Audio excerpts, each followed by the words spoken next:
March 2026. This isn't just another month on the calendar. This is when 5 years of warnings become reality. This is when the mathematical impossibility of current silver markets finally breaks the system.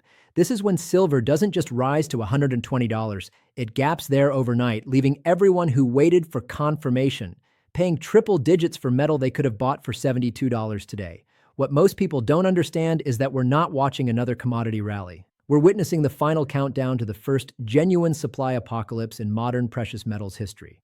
And it's not happening in some distant future. It's happening in exactly 2 months when 3 separate catastrophes converge simultaneously. By March, Latin American mine closures will hit critical mass. Industrial demand from the AI revolution will reach peak intensity. And the mathematical deficit that's been building for 5 consecutive years will finally shatter every assumption about how silver markets function. When that convergence hits, silver won't gradually climb to $120. Market gaps don't work that way during supply crises. Price discovery fails, physical premiums explode, and the difference between paper promises and actual metal becomes the difference between wealth and worthlessness. Let me show you exactly what's coming, why March represents the breaking point, and why the next 60 days might be your last chance to position before the supply crisis hits with full devastating force. Here's the brutal truth that should keep you awake at night. The backbone of global silver production is snapping in real time, not metaphorically, literally. The mines that have powered the world's silver supply for decades are hitting geological walls, and there's nothing to replace them. Mexico has been the undisputed silver king, controlling 25% of global output. But that empire is crumbling before our eyes. Production hasn't just declined, it's collapsed by double digits year after year, not because of strikes or politics, but because the earth is running out of economically viable silver ore. The San Julian mine tells the entire story. This massive complex in Chihuahua State has been feeding global markets for years. By 2027, it's finished, dead. The ore grades have fallen so low that continued operations would lose money at any realistic silver price. But here's what makes this terrifying. San Julian isn't unique. It's the preview of what's happening everywhere. Across Mexico, the pattern repeats endlessly. Older mines hitting depletion faster than expected, lower ore grades making extraction uneconomical, and absolutely nothing in the development pipeline capable of replacing what's being lost. When a mine producing 1,000 tons annually shuts down, that metal doesn't magically appear elsewhere. It's gone forever. Move south to Peru, Bolivia, and Chile, together controlling another third of global supply. They're all drowning in the same nightmare: declining ore grades, exploding extraction costs, and political chaos that's terrifying away the massive capital needed for new mine development. Peru's mining sector faces constant environmental protests and regulatory uncertainty. Bolivia's government swings between extremes, making long-term investments a gamble few companies dare take.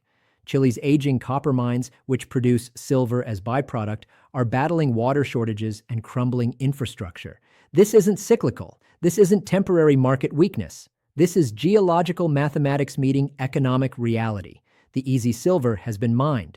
What remains lies deeper, contains lower grades, and costs exponentially more to extract. The numbers are stark and getting worse. Latin American production has collapsed 15% in just 2 years. At current depletion rates, total regional output could fall another 20% by 2027. That would eliminate nearly 150 million ounces from global supply, in markets already running massive deficits. Here's the killer detail: it's accelerating. Every month without major new discoveries makes the supply cliff steeper. By March, when Q1 production reports hit, the full scope of this production destruction becomes undeniable. Markets will wake up to a harsh reality. The silver shortage isn't approaching. It's already here. While supply implodes, demand is exploding exponentially. And the biggest driver isn't jewelry or investment coins. It's the artificial intelligence revolution reshaping civilization itself.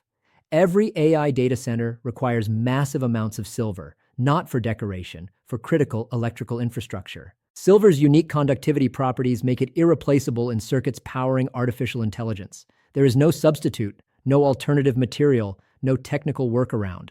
Here's what terrifies supply planners. The build-out for AI isn't gradual, it's exponential.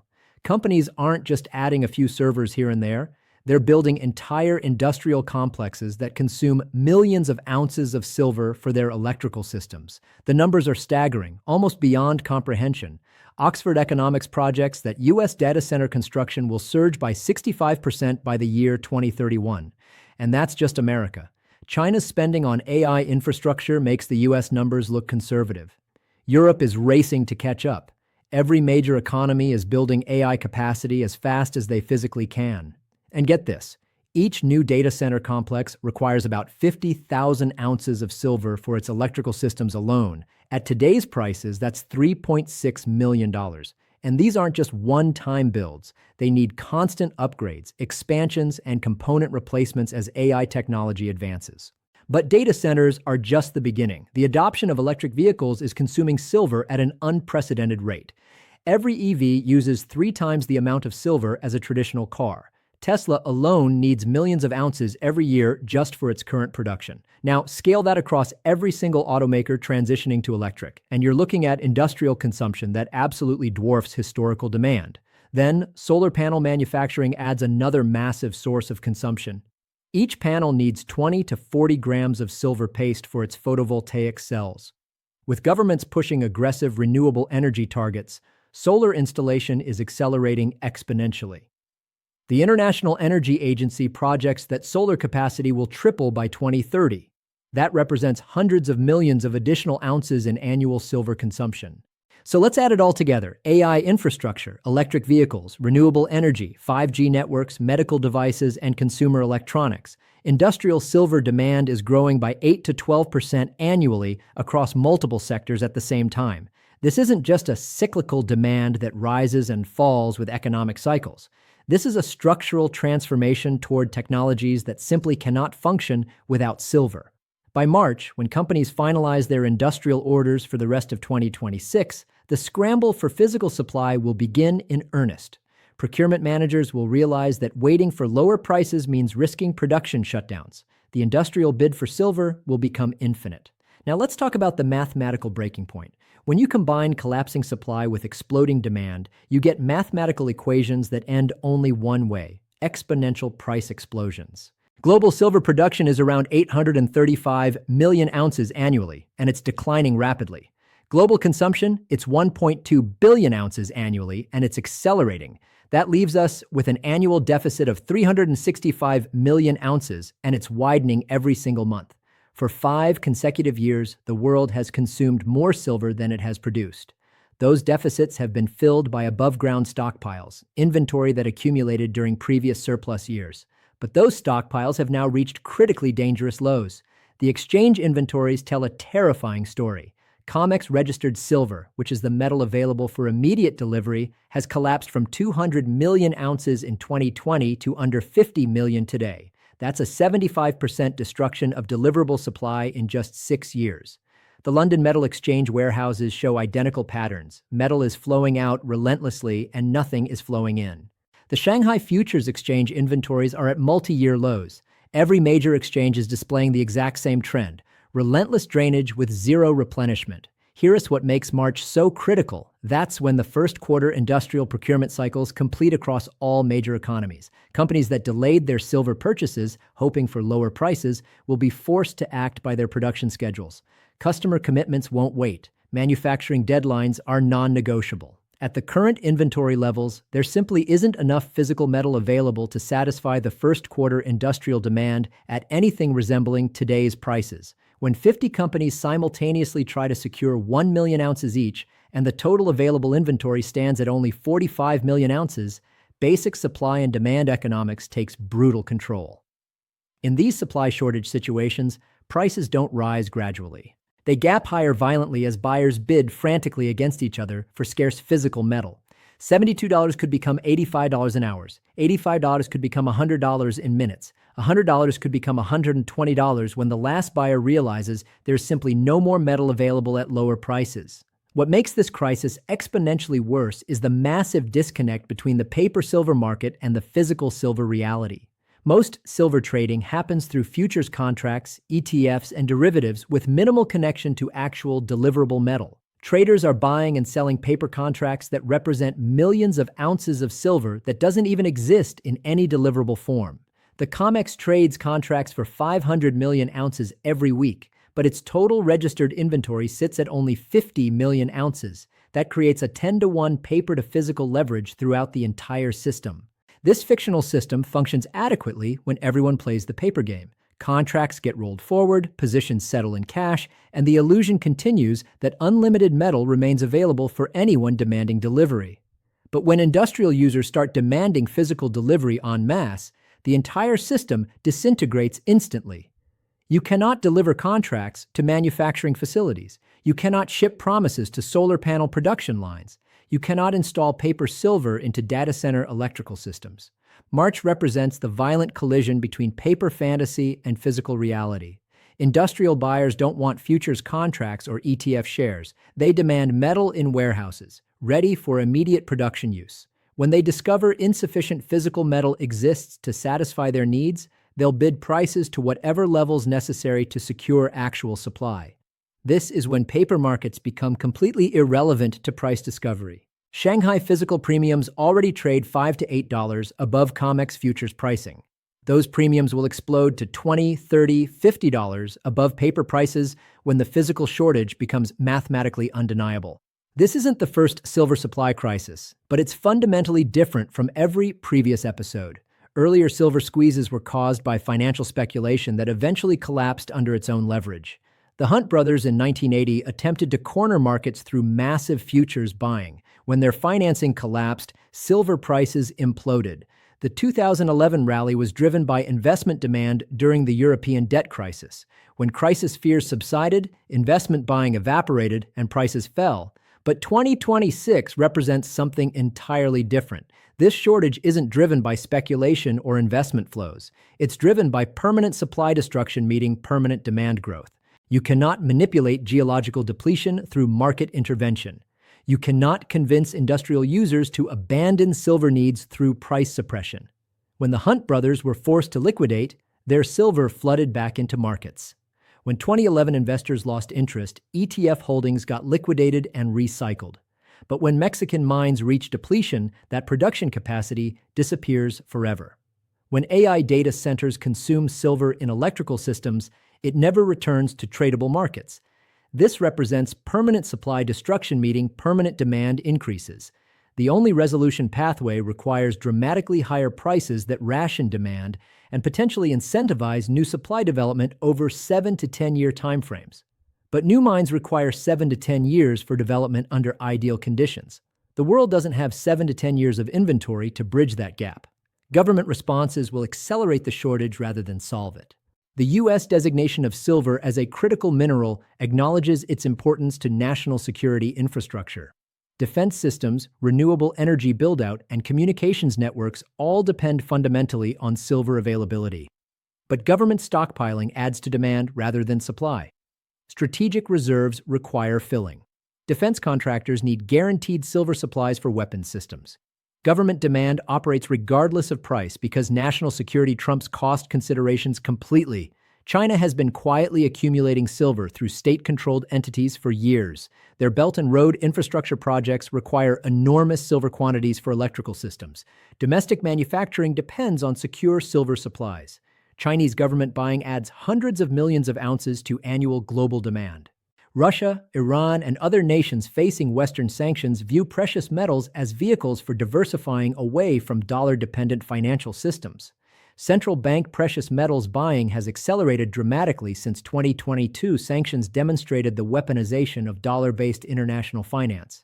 This government and central bank demand represents entirely new structural purchasing power that didn't exist during previous silver market cycles. It's permanent, price-insensitive, and strategically motivated. So why does March specifically trigger the crisis? 3 critical factors converge during that time frame. First, Q1 industrial procurement deadlines reach completion. Most major manufacturers operate quarterly purchasing cycles for raw materials.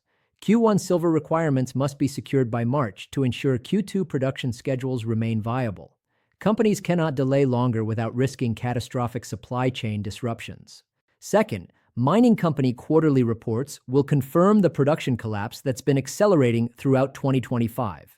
When markets see the actual Q1 production data from Latin American producers, the supply crisis will shift from a theory to a documented mathematical reality. Third, the Federal Reserve's policy guidance becomes definitive for the direction of monetary policy in 2026. If rates decline as widely expected, the resulting dollar weakness will amplify commodity price increases across all sectors. On the other hand, if rates remain elevated, it signals underlying economic strength, which would increase industrial silver demand through expanded manufacturing activity. Any single one of these factors could trigger significant price volatility on its own, but all three converging simultaneously, that creates the perfect storm conditions for explosive, irreversible price action that could gap silver from current levels straight to triple digits, with no intermediate stops. So, why the $120 target? It's not just a random number, it's a mathematical necessity. Economic models demand a price high enough to ration industrial demand and potentially stimulate the development of new supply over a multi-year time frame.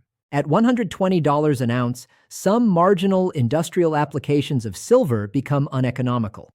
This could reduce consumption by 10 to 15% as companies substitute other materials where technically possible. That price also makes previously uneconomical mining projects potentially viable, possibly adding 5 to 10% to global supply over 3 to 5 year development cycles. But here's the kicker. Even $120 might not be enough if the decline in supply accelerates beyond current projections, or if demand from the AI sector grows faster than even conservative estimates suggest. In fact, some analysts are privately modeling $150 to $200 silver as the price mathematically necessary to balance these structurally undersupplied markets. Historical perspective actually supports these projections. When you adjust for monetary inflation, silver's 1980 peak of $50 is equivalent to roughly $180 in today's purchasing power. And remember, silver reached those levels during speculative bubbles with no underlying physical shortage. Today's situation is completely different. We are facing a genuine supply crisis, driven by structural industrial demand that simply cannot be eliminated, no matter how high the price goes. So $120 isn't a speculative target. It's the minimum mathematical requirement to restore basic market balance under the current supply and demand trajectories. In this scenario, who are the winners and who are the losers? Unsurprisingly, physical silver holders benefit from every single dollar of price appreciation, with no counterparty risk or leverage concerns. Shareholders of mining companies also stand to win big, provided the companies can navigate the production challenges and capital requirements for developing new projects. Countries with their own domestic silver production, like Mexico, gain strategic advantages and a boost in export revenue, even with declining output. On the losing side are the industrial users.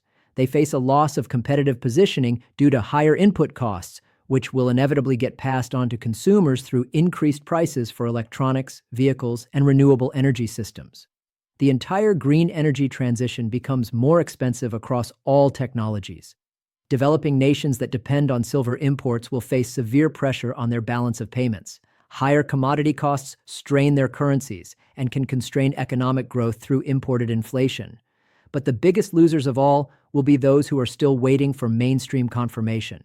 By the time the financial media finally acknowledges the severity of this supply crisis, physical premiums could be trading $20 to $30 above the spot price. Available metal will become scarce at any price. The final warning is this: March 2026 is just around the corner.